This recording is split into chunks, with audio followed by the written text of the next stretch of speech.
Chotupalli municipal కేంద్రంలో CPM party ఆధ్వర్యంలో మహాసభలు నిర్వహించారు. జాతీయ రహదారిపై భారీ ర్యాలీతో సభాస్థలం వద్దకు సిపిఎం పార్టీ కార్యకర్తలు చేరుకున్నారు. ఈ సభలకు ముఖ్య అతిథిగా జులకంటి రంగారెడ్డి, ఎమ్మెల్సీ చెరుకుపల్లి సీతారాములు హాజరయ్యారు.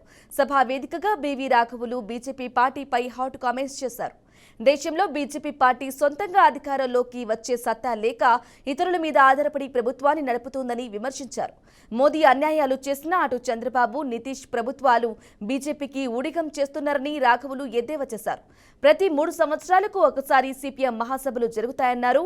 భువనగిరి, సంగారెడ్డి జిల్లాలో రాష్ట్ర మహాసభలతో పాటు తమిళనాడు దేశ బహిరంగ సభ జరుగుతుందని అన్నారు.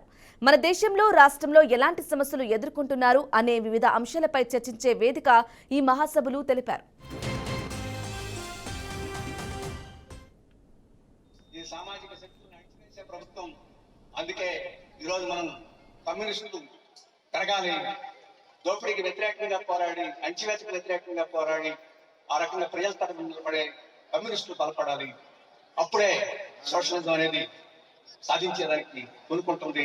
ఆ ఎర్ర జెండా బలపడకుండా మన సమస్యల పరిష్కారం కావు. మన తరఫున పోరాడేవాడు ఉండడు. కాబట్టి ఎర్ర జెండాను బలపరచుకోవడం మన కర్తవ్యం అని చెప్పేసి మనం చెప్తా ఉన్నాం. ఇక్కడ రాష్ట్రం సంగతులు మన నాయకులు చెప్తారు. కాబట్టి పోరాడకపోతే లగచర్లలో భూములు తీసుకుంటా ఉన్నారు పోరాడితే. కాబట్టి మన శక్తి ఎంత ఉందనేది కాదు, మనం పోరాడే బలం ఎంత ఉంది, పోరాడే కలేజా ఎంత ఉంది.